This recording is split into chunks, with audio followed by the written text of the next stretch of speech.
সুপ্রিয় দর্শক, স্বাগতম জানাচ্ছি সর্বশেষ আপডেট বাংলা সংবাদে। শুরুতেই জানিয়ে দেব সংবাদ শিরোনাম, এরপর থাকছে বিস্তারিত। শুরুতেই জানিয়ে দেব নিষেধাজ্ঞা না উঠলেও রাজনীতিতে ফিরছে আওয়ামী লীগ, ঢাকায় ফিরছে নতুন সমীকরণ। বিস্তারিত থাকছে প্রতিবেদনে। এদিকে ফের ঘনাচ্ছে কোটা বিরোধী আন্দোলনের মেঘ, রাস্তায় নামার হুঁশিয়ারি জামায়াতের, হাসিনার দশা হবে না তো তারেকের। বিস্তারিত থাকছে প্রতিবেদনে। আরও জানিয়ে দেব হরিলুট বাধা দিলেই তাণ্ডব চালায় বিএনপির নেতাকর্মীরা। বিস্তারিত থাকছে প্রতিবেদনে। এদিকে বাংলাদেশের বিচার ব্যবস্থায় অসন্তোষ, আন্তর্জাতিক চাপে বিলুপ্ত হবে সেনাবাহিনী। বিস্তারিত থাকছে প্রতিবেদনে।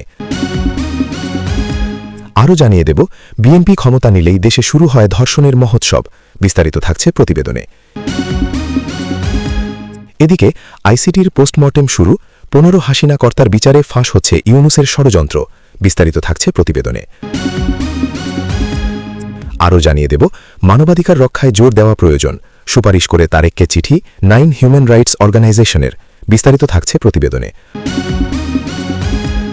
আরও জানিয়ে দেব ইসরায়েলের রেল স্টেশন সহ কয়েক জায়গায় আঘাত হানল ইরানের মিসাইল। বিস্তারিত থাকছে প্রতিবেদনে। এদিকে ইরানের মিসাইল হামলায় 2 ইসরায়েলি নিহত। বিস্তারিত থাকতে প্রতিবেদনে। এবং সর্বশেষ জানিয়ে দেব যুক্তরাষ্ট্রের যুদ্ধবিরতির প্রত্যাখ্যান করল ইরান। বিস্তারিত থাকছে প্রতিবেদনে। সুপ্রিয় দর্শক, এতক্ষণ শুনছিলেন সংবাদ শিরোনাম, এবারে শুনবেন বিস্তারিত। তার আগে ভিডিওটি ভালো লাগলে এবং সর্বশেষ আপডেট নিউজ পেতে চ্যানেলটি সাবস্ক্রাইব করুন। ধন্যবাদ। 2024 সালে অন্তর্বর্তী সরকার আওয়ামী লীগের ওপর নিষেধাজ্ঞা জারি করে। নির্বাচনেও আওয়ামী লীগের নেতাকর্মীরা তারা অংশগ্রহণ করতে পারেনি। শেখ হাসিনা 2024 সালের 5 অগাস্টের পর থেকে ভারতে আশ্রয় রয়েছেন। তিনি না দিল্লিতে রয়েছেন, কিন্তু ভারতের কোথায় রয়েছেন তা কেউ জানে না। ভারতে বসে শেখ হাসিনা একের পর এক দলীয় নেতাকর্মীদের বার্তা দিয়ে গেছেন। শেখ হাসিনাই বলেছিলেন no vote no vote. Awami লীগের বহু নেতাকর্মীরা তারা বাংলাদেশ ছেড়ে কেউ কেউ পালিয়ে গেছেন, আবার কেউ কেউ ঢাকাতেও রয়েছেন। ভোটে অংশগ্রহণ করেনি আওয়ামী লীগ। বহু ঘটনা, বহু প্রতীক্ষার পর বাংলাদেশে হয় নির্বাচন। সেই নির্বাচনে তারেক রহমান রেকর্ড সংখ্যক ভোটে জিতে ক্ষমতায় আসেন। তারেক ক্ষমতায় আসার পর সাংবাদিকদের বৈঠকে তারেককে জিজ্ঞাসা করা হয় আওয়ামী লীগ কি বাংলাদেশে ফিরবে। তারেক রহমান বলেছিলেন আমরা কোনো দল নিষিদ্ধ হয়ে থাকবে সেটার পক্ষে নয়। তারপর থেকেই রাজনৈতিক মহলে প্রশ্ন উঠতে থাকে, তাহলে কি খুব তাড়াতাড়ি শেখ হাসিনা বাংলাদেশে ফিরছে? তাদের দলের ওপর থেকে কি নিষেধাজ্ঞা উঠে যাবে? আজকের আলোচনা সেই বিষয়ে করব। সামনেই রয়েছে স্থানীয় সরকার নির্বাচন। স্থানীয় নির্বাচনকে সামনে রেখে নিষেধাজ্ঞার পথে থাকা আওয়ামী লীগ ঘুঁটি সাজাচ্ছে। আওয়ামী লীগকে আটকাতে বিএনপি এবং জামাতের দল একাধিক পদক্ষেপ করছে। এবার প্রশ্ন আসতেই পারে, কেন বাংলাদেশের বর্তমান দুটি দল গুরুত্ব দিচ্ছে? কারণ আওয়ামী লীগের দল অংশগ্রহণ করতে না পারায় তারা স্থানীয় নির্বাচনের মাধ্যমে খুব সহজেই এন্ট্রি নিতে পারে। সেই কারণে বিএনপি এবং জামাতের মাথা ব্যথার কারণ। এদিকে আওয়ামী লীগের মূল লক্ষ্য স্থানীয় সরকার নির্বাচনের মাধ্যমে ধীরে ধীরে নির্বাচনী রাজনীতিতে ফিরে আসা। স্থানীয় সরকার নির্বাচনে আওয়ামী লীগ ফিরতে কি কি উদ্যোগ নিয়েছে চলুন তবে এক নজরে দেখে নেওয়া যাক। আমরা জানি এর মধ্যে বাংলাদেশের ক্ষমতাচ্যুত প্রধানমন্ত্রী শেখ হাসিনা একাধিক তার নেতাকর্মীদের সঙ্গে ভার্চুয়াল বৈঠকে আত্মগোপনে থাকা নেতাদের দেশে ফেরার নির্দেশ দিয়েছেন। পাশাপাশি স্থানীয় সরকার নির্বাচনের জন্য এখন থেকেই ফেরার জন্য উল্লেখ করেছেন। দলটির দায়িত্বশীল সূত্র বলছে স্থানীয় নির্বাচনের পাশাপাশি তাদের আরেকটি লক্ষ্য পেশাজীবী সংগঠনের নির্বাচন। বিশেষ করে আইনজীবী সমিতিগুলোর নির্বাচনে কিছুটা জায়গা তৈরি করতে চায় তারা। আওয়ামী লীগের নেতারা মনে করেন পরবর্তী জাতীয় সংসদ নির্বাচনে ফিরে আসতে হলে স্থানীয় নির্বাচনে আগে অংশগ্রহণ করতে হবে। অনেক নেতাকর্মীরাই আছেন কারাগারে রয়েছে, তাদেরকে আগে জামিনের বিষয়ে জোর দিতে হবে। একই সঙ্গে আওয়ামী লীগের কার্যক্রমের ওপর থাকা নিষেধাজ্ঞা প্রত্যাহারের জন্য সরকার ও আন্তর্জাতিক মহলের সঙ্গে আলোচনা করা হচ্ছে। বিশেষ করে আইনজীবী সমিতির নির্বাচনে সক্রিয় রয়েছে আওয়ামী লীগ সমর্থিত প্যানেলগুলো। ফেব্রুয়ারি মাসে কয়েকটি জেলায় আইনজীবী সমিতির নির্বাচনে আওয়ামী লীগ সর্বশেষ গত 28 ফেব্রুয়ারি কক্সবাজার জেলা আইনজীবী সমিতির নির্বাচনে 17টি পদের মধ্যে 7টি পদে জয়ী হয়েছে আওয়ামী লীগ সমর্থিত প্যানেল। বাংলার রাজনীতিতে ফের ঘনাচ্ছে প্রতিবাদ আন্দোলনের মেঘ। 2024 সালের জুলাই মাসে যে মেধা বনাম কোটা আন্দোলনের জেরে উত্তাল হয়েছিল বাংলাদেশ, ফের কি জ্বলে উঠতে চলেছে সেই আগুন? মঙ্গলবার জামায়াতে ইসলামীর এক বিস্ফোরক সাংবাদিক সম্মেলনের পরে ওপার বাংলার রাজনৈতিক মহলে এই জল্পনাই এখন তুঙ্গে। ঢাকার রাজনৈতিক বিশ্লেষকদের মতে সরকার যদি অবিলম্বে পদক্ষেপ না করে তবে ফের একবার জামায়াতের উস্কানিতে রাজপথে নামতে পারে ছাত্র জনতা। ফের একবার ঢাকার রাজপথে তৈরি হতে পারে অগ্নিগর্ভ পরিস্থিতি। 2024-এর জুলাই আন্দোলনের মূল দাবিই ছিল কোটা নয় মেধা। আওয়ামী লীগ সরকার বিভিন্ন ক্ষেত্রে কোটা চালু করে মেধাবীদের বাদ দিয়ে দলীয় অনুগতদের সুযোগ দিচ্ছে বলে অভিযোগ ছিল আন্দোলনকারীদের। হাসিনার ক্ষমতাচ্যুতি, ইউনূসের 18 মাসের শাসন, তারপরে ভোট, সব পেরিয়ে তারেক রহমানের নেতৃত্বে বিএনপি সরকার গঠন করেছে। তবে 1 মাস যেতে না যেতেই এই সরকারও একই দোষে দুষ্ট বলে দাবি করল জামায়াত। মঙ্গলবার ঢাকার মগবাজারে দলের কেন্দ্রীয় কার্যালয়ে জামায়াতের সহকারী সেক্রেটারি জেনারেল মৌলানা আব্দুল হালিম অভিযোগ করেছেন, কোটা ভিত্তিক নিয়োগের সংস্কৃতি চালু করতে চাইছে বিএনপি সরকার। গণতান্ত্রিক রীতি ও জনমতকে সম্পূর্ণ অবজ্ঞা করে বিভিন্ন সিটি কর্পোরেশন এবং জেলা পরিষদে সাধারণ নির্বাচনে পরাজিত রাজনৈতিক প্রার্থীদের প্রশাসক হিসেবে বসানো হচ্ছে। এই পরিস্থিতিতে স্থানীয় প্রশাসনে দ্রুত নির্বাচনের দাবি জানিয়েছে জামায়াত। শুধু স্থানীয় প্রশাসন নয়, শিক্ষা ও অর্থনৈতিক বিভিন্ন পদে রদবদল নিয়েও সরব হয়েছে জামায়াত। তাদের দাবি, অন্তর্বর্তী সরকারের আমলে মেধার ভিত্তিতে নিয়োগ পাওয়া উপাচার্যদের সরিয়ে বিএনপি অনুগতদের বসানো হচ্ছে। এমনকি বাংলাদেশ ব্যাংকের গভর্নর পদেও কোনো দক্ষ পেশাদারের বদলে এক বিএনপি ঘনিষ্ঠ ব্যবসায়ীকে দায়িত্ব দেওয়া হয়েছে বলে অভিযোগ। ঢাকা সূত্রে খবর, এই নিয়োগ দুর্নীতির প্রতিবাদে ফের বৃহত্তর আন্দোলনের রূপরেখা তৈরি হচ্ছে। জামায়াতের স্পষ্ট হুঁশিয়ারি, জনমতে তোয়াক্কা না করে সরকার যদি এই দলীয় এজেন্ডা বাস্তবায়ন করা চালিয়ে যায় তবে কড়া প্রতিরোধের মুখে পড়তে হবে। প্রয়োজনে ফের রাজপথে নেমে গণ আন্দোলন গড়ে তোলা হবে। সব মিলিয়ে বাংলাদেশের রাজনীতিতে কি তলিয়ে যাচ্ছে অশান্তির দুর্বিপাকে? ফের কি তৈরি হচ্ছে আরও এক জুলাই আন্দোলনের প্রেক্ষাপট? এই প্রশ্নটাই এখন ঘুরপাক খাচ্ছে ঢাকার রাজনৈতিক মহলে। দেশের রাজনৈতিক পট পরিবর্তনের পর থেকে আইনশৃঙ্খলা পরিস্থিতির চরম অবনতি ঘটেছে। বিশেষ করে তৃণমূল পর্যায়ে নির্বাচিত জনপ্রতিনিধিদের ওপর বিএনপি ও এর অঙ্গ সংগঠন, ছাত্রদল, যুবদলের হামলা, কার্যালয়ে তালা ঝোলানো এবং সরকারি সম্পদ লুটের ঘটনা নিত্য নৈমিত্তিক হয়ে দাঁড়িয়েছে। অভিযোগ উঠেছে, সরকারি উন্নয়ন প্রকল্পের অর্থ ও সম্পদ হরিলুট করতে গিয়ে বাধা পেলেই পৈশাচিক তাণ্ডব চালাচ্ছে দলটির নেতাকর্মীরা। লক্ষ্মীপুরে ইউপি কার্যালয়ে ছাত্রদলের তালা ও সিসিটিভি ডিভাইস লুট।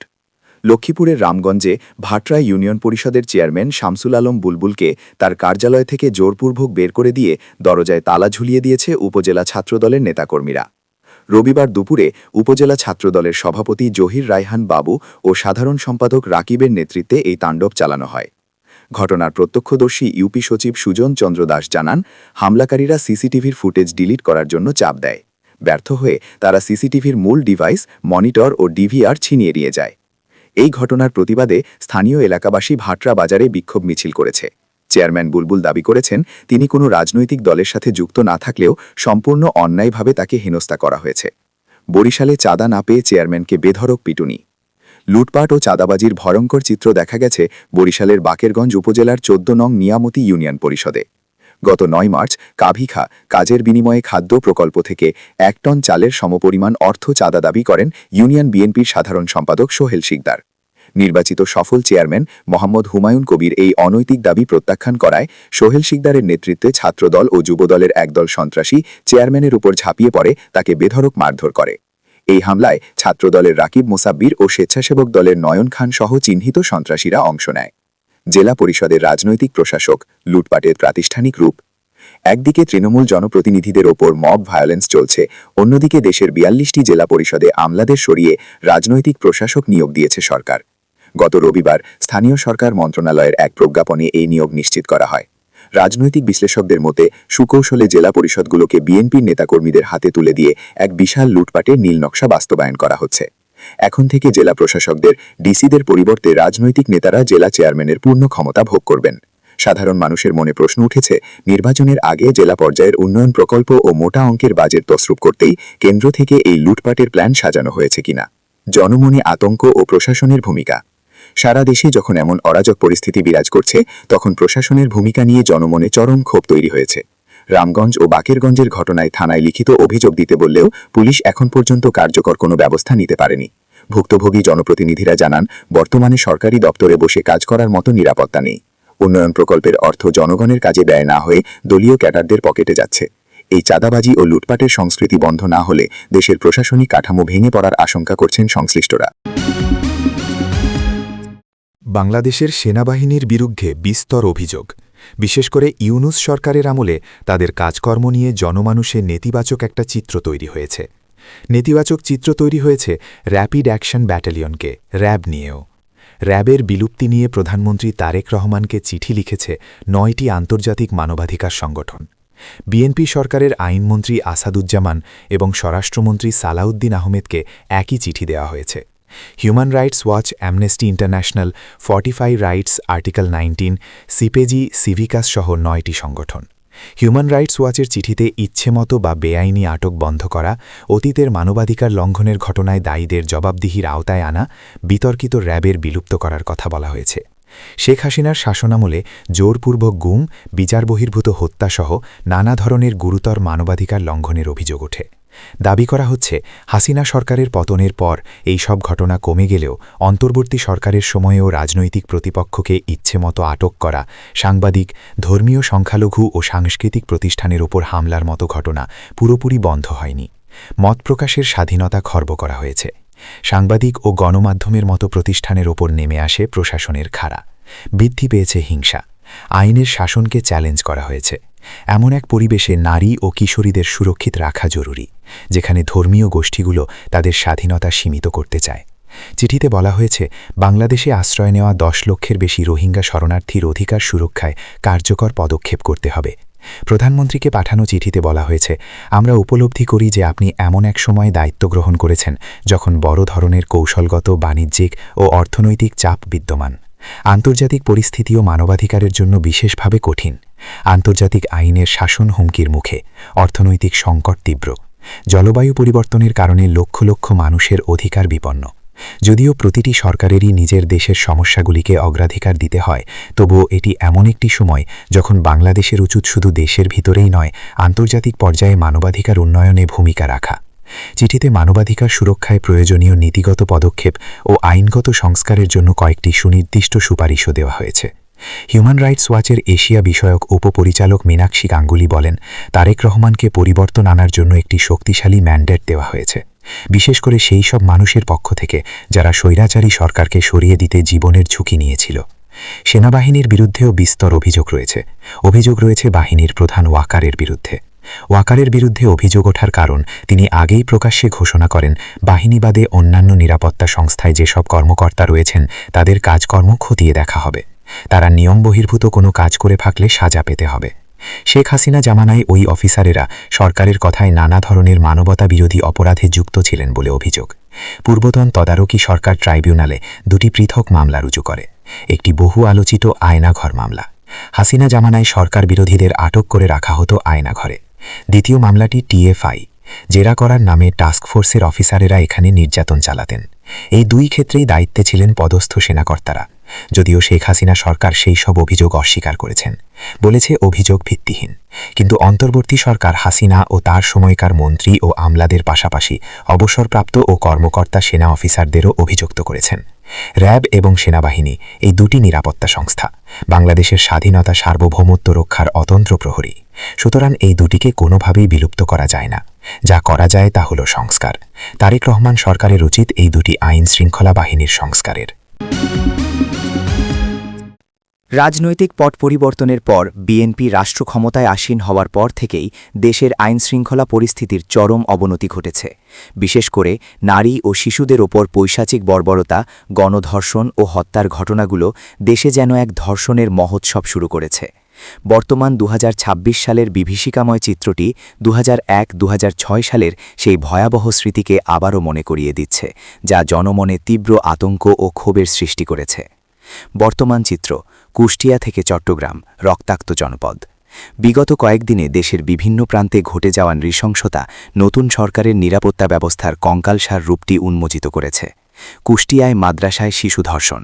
ভেড়ামারায় 10 বছর বয়সী এক মাদ্রাসা শিক্ষার্থীকে ধর্ষণের অভিযোগে মাদ্রাসা সুপার মাওলানা সাইদুর রহমানকে আটক করা হয়েছে। শিশুটি বর্তমানে রাজশাহী মেডিকেলের আইসিইউতে মৃত্যু যন্ত্রণা ভোগ করছে। নরসিংদীতে বাবার সামনে থেকে অপহরণ ও হত্যা। মাধবদীতে 15 বছর বয়সী এক কিশোরীকে তার বাবার সামনে থেকে তুলে নিয়ে গিয়ে সংঘবদ্ধ ধর্ষণ শেষে হত্যা করা হয়েছে। পাবনায় দাদি নাতনি খুন। ঈশ্বরদীতে দাদিকে কুপিয়ে হত্যার পর নাতনিকে তুলে নিয়ে গিয়ে ধর্ষণের পর হত্যা করে সরিষার ক্ষেতে ফেলে রাখা হয়। চট্টগ্রামে গলাকাটা লাশ। সীতাকুণ্ডের দুর্গম পাহাড়ে 7-8 বছরের এক কন্যা শিশুকে ধর্ষণের পর গলা কেটে হত্যার চেষ্টা করা হয়, যে পরবর্তীতে চিকিৎসাধীন অবস্থায় মারা যায়। ফিরে দেখা 2001 সংখ্যালঘু নারীদের ওপর পৈশাচিকতা। ইতিহাস সাক্ষ্য দেয় 2001 সালে বিএনপি জামায়াত জোট ক্ষমতায় আসার পর দেশজুড়ে সংখ্যালঘু ও রাজনৈতিক প্রতিপক্ষের ওপর একই কায়দায় ধর্ষণের তাণ্ডব চালানো হয়েছিল। সেই আমলের উল্লেখযোগ্য কিছু কলঙ্কিত অধ্যায়: পূর্ণিমা রানী শীলের গণধর্ষণ 2001। সিরাজগঞ্জের উল্লাপাড়ায় 16 বছরের কিশোরী পূর্ণিমা রানী শীলকে তার বাবা মায়ের সামনেই গণধর্ষণ করা হয়। এই ঘটনাটি ছিল রাজনৈতিক প্রতিহিংসার এক চরম বহিঃপ্রকাশ। ভোলার চর ফ্যাশনে গণধর্ষণ 2001 সালের নির্বাচনের পর এক রাতে প্রায় 200 হিন্দু নারীকে গণধর্ষণ করার অভিযোগ উঠেছিল, যা আন্তর্জাতিক মহলে বাংলাদেশের ভাবমূর্তি ধূলিসাৎ করে দেয়। রীতা রানী দাস 2002। ভোলার লালমোহনে 8 বছরের শিশু রীতা রানী দাসকে বিএনপি জামায়াত সংশ্লিষ্ট বখাটেরা গণধর্ষণ করে। 2011 সালে জমা দেওয়া এক জুডিশিয়াল কমিশনের রিপোর্টে নিশ্চিত করা হয় যে 2001 পরবর্তী সময়ে 200-এর বেশি সংখ্যালঘু নারীকে সুপরিকল্পিতভাবে ধর্ষণ করা হয়েছিল।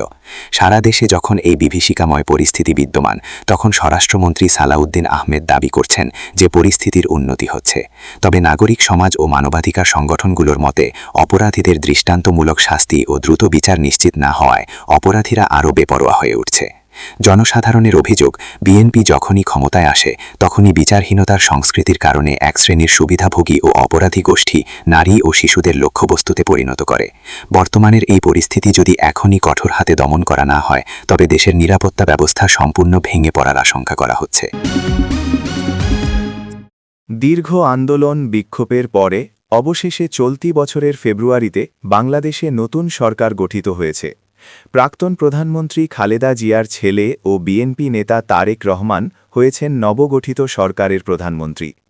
এবার তারেকের কাছেই দেশের মানুষের অধিকার রক্ষার পক্ষে সওয়াল করল নতি মানবাধিকার সংগঠন। একটি চিঠি দিয়ে তারেকের কাছে এই আবেদন জানিয়েছে ওই মানবাধিকার সংগঠনগুলি। শেখ হাসিনার শাসনকালে এবং তার পরবর্তীকালে মোহাম্মদ ইউনূসের অন্তর্বর্তী সরকারের আমলেও বাংলাদেশের সংখ্যালঘুদের ওপরে অত্যাচার হয়েছে। হিন্দু ধর্মাবলম্বীদের এবং রোহিঙ্গা শরণার্থীদের ওপরেও চলেছে হামলা, নির্যাতন। সংবাদ সংগ্রহ করতে গিয়ে আক্রান্ত, মব ভায়োলেন্সের শিকার হয়েছেন সাংবাদিকরা। সোমবার তারেককে দেওয়া চিঠিতে এই বিষয়গুলিরই বিরোধিতা করেছে ওই সংগঠনগুলি। হিউম্যান রাইটস ওয়াচ নামে একটি সংগঠনের তরফে দাবি করা হয়েছে, শেখ হাসিনার সরকার কিংবা মোহাম্মদ ইউনূসের অন্তর্বর্তী সরকার বাংলাদেশে ধর্মীয় হিংসা, হানাহানি কমাতে পারেনি। হিউম্যান রাইটস ওয়াচের ডেপুটি চিফ মীনাক্ষী গঙ্গোপাধ্যায় জানিয়েছেন, বহু বাংলাদেশি তাদের জীবনের ঝুঁকি নিয়ে হাসিনার সরকারকে ক্ষমতাচ্যুত করেছেন। তারেক রহমানের সামনে দেশের আমূল পরিবর্তন করার অনেক সুযোগ রয়েছে। তারেকের নবগঠিত সরকারের কাছে বাংলাদেশে একাধিক বদলের দাবি জানিয়েছে ওই মানবাধিকার সংগঠনগুলি। যে বা যারা মব ভায়োলেন্সের সঙ্গে যুক্ত তাদের বিরুদ্ধে ব্যবস্থা নেওয়ার দাবি জানানো হয়েছে। পাশাপাশি নির্বিচারে আটক করে রাখা বন্দীদের মুক্তি, হিন্দু, রোহিঙ্গা সহ সমস্ত সংখ্যালঘু সম্প্রদায়কে সংরক্ষণ এবং নিরাপত্তা দেওয়ার দাবিও জানানো হয়েছে। এছাড়াও আইন শৃঙ্খলা রক্ষার দাবিও করেছে ওই সংগঠনগুলি। দখলদার ইসরায়েলকে লক্ষ্য করে ছোড়া ইরানের মিসাইল কয়েক জায়গায় আঘাত হেনেছে। ইসরায়েলি সংবাদমাধ্যম টাইমস অফ ইসরায়েল জানিয়েছে, মিসাইলের আঘাতে তেল আভিভের সাভিদোর রেল স্টেশন ক্ষতিগ্রস্ত হয়েছে। বুধবার বাংলাদেশ সময় রাত 4:30 থেকে 4:45 মধ্যে 2 দফা মিসাইল ছোড়ে ইরান। এই হামলায় তারা ক্লাস্টার মিসাইল ব্যবহার করেছে। একটি ক্লাস্টার মিসাইলে 20টি আলাদা ছোট বোমা থাকে, যেগুলোর এক একটির ওজন প্রায় 2.5 কেজি। রেল স্টেশন ছাড়া আর কোন কোন জায়গায় মিসাইল আছড়ে পড়েছে সেটি এখনও স্পষ্ট করেনি ইসরায়েলি সংবাদমাধ্যমগুলো। ইরানের মিসাইল হামলায় ইসরায়েলের বাণিজ্যিক রাজধানী তেল আবিবের রামাদগানে 2 জন নিহত হয়েছেন।